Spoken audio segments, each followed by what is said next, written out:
Baik, Assalamualaikum warahmatullahi wabarakatuh. Terima kasih atas waktunya kepada Bapak Miftahul.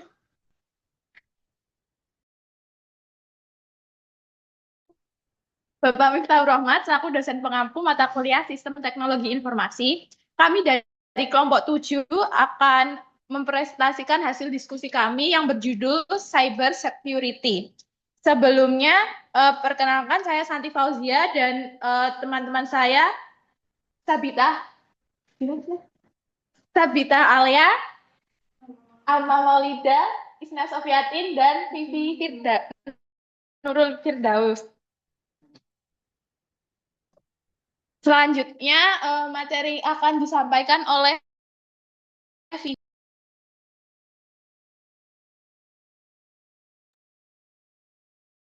Baik, saya akan menjelaskan tentang latar belakang. Tapi sebelum itu, saya akan menjelaskan apa itu cyber security ya. Jadi cyber security atau keamanan cyber adalah upaya perlindungan terhadap sistem komputer, jaringan, perangkat lunak atau software, data, dan layanan digital dari serangan atau pencurian yang dilakukan melalui dunia maya ataupun internet. Nah, cyber security dalam keuangan adalah semua tindakan teknis, kebijakan, dan prosedur untuk menjaga keamanan transaksi keuangan digital, melindungi data nasabah, serta mencegah gangguan atau kejahatan digital terhadap sistem keuangan. Baik, sekarang akan memasuki latar belakang masalahnya. Di era digital ini, transformasi teknologi informasi telah menjadi kunci dalam kemajuan sektor keuangan, audit, dan sistem perlindungan data. Di satu sisi, mungkin digitalisasi memungkinkan efisiensi yang signifikan dalam proses bisnis seperti audit keuangan dan transaksi digital melalui financial technology. Dalam penggunaan teknologi seperti AI, Big Data, Blockchain, terus cloud computing, dan perangkat lunak audit. Itu semua otomatis meningkatkan kecepatan, akurasi, serta efektivitas dalam pelaporan dan pengambilan keputusan. Namun, di sisi lain, perkembangan ini menghadirkan risiko baru berupa meningkatnya ancaman kejahatan cyber atau cybercrime. Data dari Checkpoint Research menunjukkan bahwa sektor keuangan termasuk yang paling sering mengalami serangan cyber, mencapai rata-rata kurang lebih dari 1.000 serangan per minggu. Nah, resikonya seperti ada malware, phishing, dan ransomware, itu semua menyebabkan kerugian besar dan menurunkan kepercayaan publik. Malware itu seperti virus, kemudian phishing itu penipuan untuk mencuri data dengan menyamar sebagai pihak terpercaya. Kemudian untuk ransomware itu sama kayak malware, tapi dia meminta tebusan gitu ya. Untuk contoh yang kami ambil itu ada KSPPS, Arta Bahana Syariah. Jadi mereka itu koperasi simpan pinjam dan pembiayaan syariah, Arta Bahana Syariah. Mereka itu kan mengembangkan layanan digital bernama ABS Mobile. Nah, layanan ini dirancang untuk memberikan kemudahan transaksi 24 jam kepada anggota koperasi melalui platform berbasis Android. Nah, ancaman cyber yang mereka hadapi itu seperti peretasan akun pengguna melalui eksploitasi OTP, kemudian pencurian data pribadi melalui jaringan yang tidak aman, dan penyalahgunaan data oleh pihak internal yang tidak berwenang. Kemudian adanya rendahnya literasi digital dan lemahnya sistem keamanan memperburuk kerentanan terhadap serangan cyber, dan diperlukan strategi integratif antara adopsi teknologi dan penguatan keamanan data penggunaan. Sekian.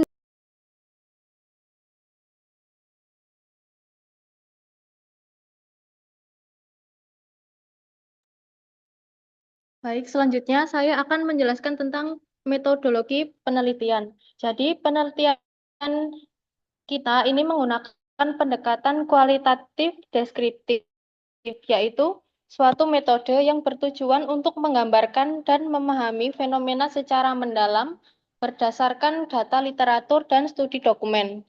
Pendekatan ini dipilih karena memungkinkan kita untuk mengeksplorasi dan mengimplementasikan konteks, makna, serta hubungan antar konsep tanpa terikat pada angka atau statistik. Teknik pengumpulan data ini dilakukan melalui studi pustaka, yaitu menelaah dan menganalisis berbagai sumber tertulis yang relevan seperti jurnal ilmiah, artikel akademik, laporan industri, regulasi resmi, dan publikasi yang berkaitan dengan penerapan teknologi, ancaman keamanan siber, serta strategi mitigasi risiko. Jenis data yang digunakan dalam penelitian ini adalah data sekunder, yaitu data yang telah tersedia dalam bentuk tertulis dan dipublikasikan secara formal. Sumber data dipilih berdasarkan kriteria validitas dan relevansi, yakni satu, keterkaitan langsung dengan topik penelitian, dua, berasal dari sumber terpercaya seperti jurnal terindeks. Yang ketiga, terbit dalam rentang waktu terbaru. Teknik analisis data yang digunakan adalah analisis tematik, yaitu dengan cara mengidentifikasi, mengelompokkan, dan menginterpretasi tema-tema utama yang muncul dari data pustaka. Proses analisis dilakukan melalui 3 tahap utama. Yang pertama ada reduksi data, memilih informasi yang relevan dan membuang yang tidak perlu. Lalu yang kedua ada penyajian data, berupa ringkasan naratif atau kutipan tematik yang menunjukkan hubungan antar konsep. Selanjutnya yang ketiga ada penarikan kesimpulan, yang bertujuan untuk membangun pemahaman menyeluruh tentang bagaimana teknologi diterapkan dalam konteks audit atau keuangan, risiko siber yang muncul, serta strategi mitigasi yang digunakan oleh organisasi. Sekian penjelasan dari saya.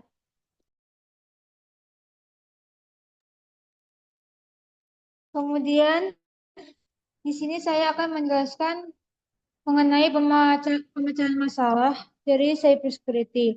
Yang pertama itu adalah digitalisasi dan otomatisasi audit. Audit yang sebelumnya dilakukan secara manual, kini semakin banyak menggunakan teknologi digital. Software audit modern yang didukung oleh AI dan Big Data Analytics mampu menganalisis data keuangan secara cepat dan akurat. Hal ini dapat meningkatkan efisiensi kerja auditor hingga 60%. Kemudian juga dapat mengurangi human error dalam proses audit dan juga mempercepat deteksi kecurangan sehingga kerugian bisa dicegah lebih awal. Kemudian yang kedua yaitu penerapan manajemen risiko siber. Manajemen risiko siber adalah proses sistematis untuk mengenali, menilai, dan mengendalikan potensi ancaman siber yang dapat mengganggu sistem informasi dan operasi perusahaan. Ada beberapa langkah-langkah dalam menerapkan manajemen risiko siber, yaitu yang pertama adalah identifikasi risiko dengan cara mengetahui titik-titik rawan dalam sistem TI. Kemudian pengendalian risiko, yaitu menerapkan firewall, antivirus, enkripsi, dan kebijakan akses. Kemudian pengawasan internal, itu melakukan audit sistem secara berkala, dan yang terakhir yaitu penguatan infrastruktur TI, memastikan sistem selalu up-to-date dan tahan terhadap serangan. Penerapan manajemen risiko siber ini terbukti efektif seperti yang dilakukan oleh perusahaan KSPPS Arta Syariah dalam menghadapi serangan siber terhadap sistem digital mereka. Yang dimana ini benar-benar bisa melindungi organisasi dari kerugian. Yang ketiga yaitu peningkatan literasi dan keamanan data. Salah satu celah terbesar dalam keamanan siber justru berasal dari pengguna yang kurang memahami risiko digital. Oleh karena itu, peningkatan literasi sangat penting. Bisa melalui dengan cara memberikan pelatihan tentang phishing, password management, dan identifikasi situs berbahaya. Kemudian juga dengan cara meningkatkan kesadaran pentingnya perlindungan data pribadi. Apabila pengguna sudah memahami mengenai risiko digital, maka dapat menurunkan kasus penipuan online karena pengguna lebih waspada. Selain itu juga meningkatkan kepercayaan masyarakat terhadap layanan digital, khususnya fintech. Yang keempat yaitu regulasi dan kebijakan dari OJK. Peraturan Otoritas Jasa Keuangan seperti POJK dan SEOJK menjadi landasan hukum yang penting dalam penerapan manajemen risiko siber di sektor perbankan. Regulasi ini memberikan pedoman operasional yang jelas untuk meningkatkan ketahanan terhadap ancaman siber.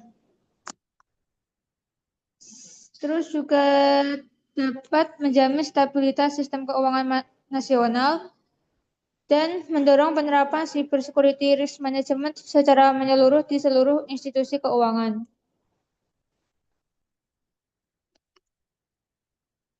Sekian dari saya.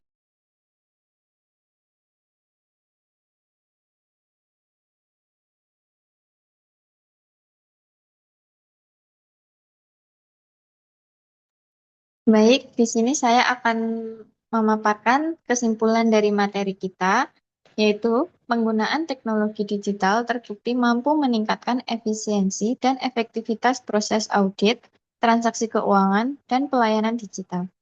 Namun demikian, hal ini harus diimbangi dengan kesiapan sistem keamanan yang kuat dan manajemen resiko yang memadai. Serangan siber yang masif dan canggih menjadi tantangan serius bagi sektor keuangan dan audit, baik dari sisi sistem maupun sumber daya manusia. Kemudian dari jurnal-jurnal yang kita ambil, sudah terbuktikan bahwa keberhasilan transformasi digital di sektor keuangan sangat bergantung pada perlindungan data dan literasi digital masyarakat. Pengguna yang memiliki pemahaman yang baik tentang keamanan digital akan lebih bijak dan waspada dalam menggunakan layanan keuangan digital, termasuk teknologi finansial atau fintech. Edukasi dan sosialisasi tentang perlindungan data pribadi serta pentingnya penggunaan perangkat yang aman menjadi kunci utama dalam mendorong adopsi fintech secara luas dan aman. Di sisi lain, dukungan regulasi dan kebijakan dari pemerintah, khususnya Otoritas Jasa Keuangan atau OJK, sangat krusial. OJK memiliki peran strategis dalam menciptakan ekosistem keuangan yang tangguh terhadap risiko siber atau cyber resilience. Melalui kebijakan yang adaptif, pengawasan yang ketat, serta sinergi dengan pelaku industri, OJK dapat mendorong pelaksanaan standar keamanan yang lebih baik, memberikan pedoman pengelolaan risiko teknologi, serta memperkuat kesiapan lembaga keuangan dalam menghadapi ancaman digital. Sekian kesimpulan dari saya. Selanjutnya, saya akan menjelaskan saran yang bisa dilakukan untuk memperkuat cyber security dalam keuangan. Yang pertama yaitu peningkatan kapasitas sumber daya manusia. Ini bisa dilakukan seperti pelatihan intensif tentang penggunaan teknologi, perangkat lunak, audit kepada para karyawan lembaga keuangan, auditor maupun staf teknologi informasi. Yang kedua yaitu penguatan infrastruktur dan sistem keamanan. Organisasi perlu membangun dan memperkuat infrastruktur teknologi informasi dan sistem keamanan termasuk enkripsi data, proteksi malware, firewall, serta sistem pemantauan dan respon insiden cyber secara real time. Yang ketiga yaitu manajemen risiko cyber terstruktur. Dalam penggunaan teknologi informasi, itu diperlukan manajemen risiko yang kuat dengan pengawasan aktif dari pemimpin serta prosedur pengendalian internal. Yang keempat yaitu peningkatan kebijakan dan regulasi.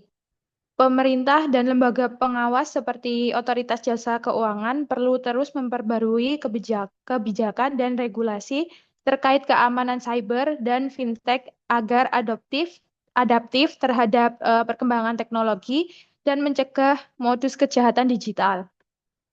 Selanjutnya yaitu penerapan teknologi secara bertahap dan terstruktur. Integrasi teknologi dalam audit maupun pada layanan keuangan perlu dilakukan untuk meningkatkan efisiensi dan perlindungan data. Lalu yang terakhir, edukasi publik dan literasi digital. Masyarakat perlu terus diedukasi tentang pentingnya literasi digital, perlindungan data, privasi, dan penggunaan fintech yang aman. Sekian presentasi dari kelompok 7. Selanjutnya kami membuka sesi tanya jawab. Apabila ada yang ingin bertanya, kami persilahkan. Silakan bagi rekan-rekan yang mau bertanya.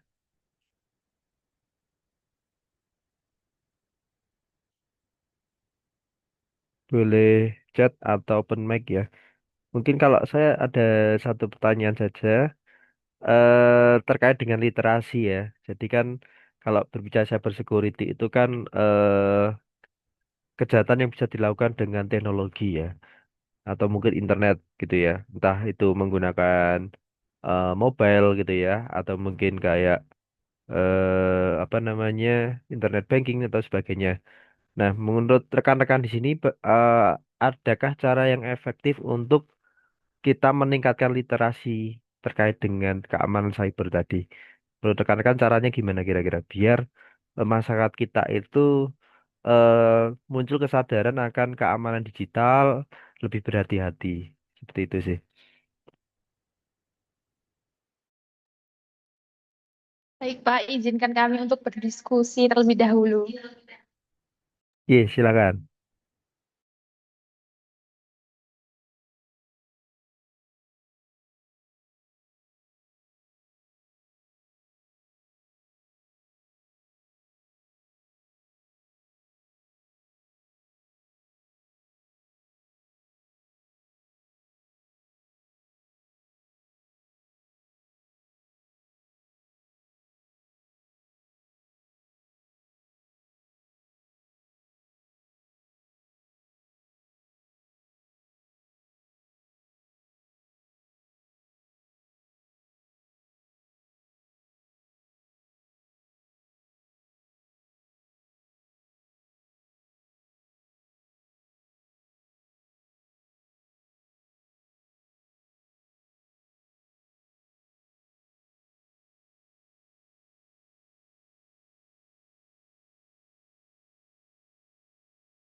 Em, Menurut kami, cara efektif untuk meningkatkan literasi tentang cyber security yaitu yang pertama bisa dengan pendidikan formal dan non formal.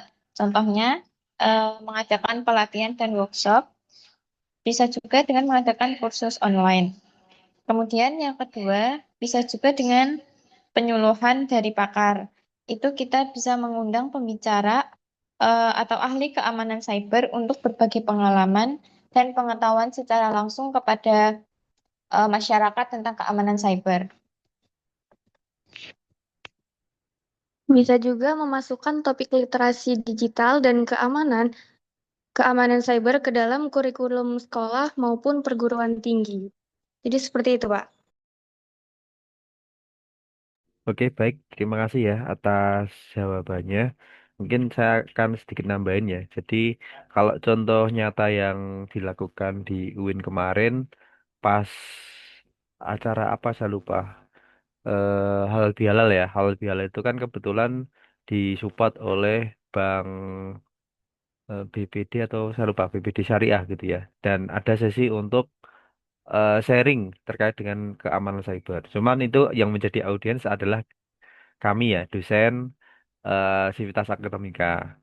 Terus kalau untuk yang memiliki pendidikan formal mungkin cukup aman ya bagi yang kuliah itu kan ada sisipan mata kuliah. Terus bagi yang sekolah mungkin bisa aja di mata pelajaran TIK gitu ya.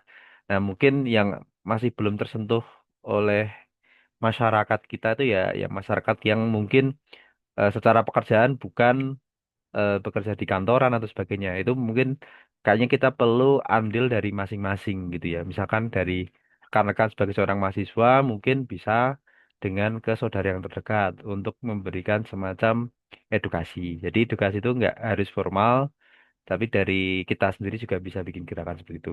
Itu menurut saya ya.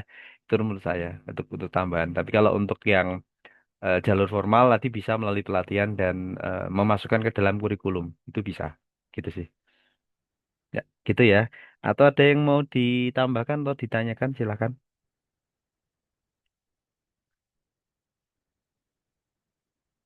Oke, kalau nggak ada, monggo. Kalau mau ditutup, tidak apa-apa, silakan. Baik, Pak. Terima kasih atas tambahannya.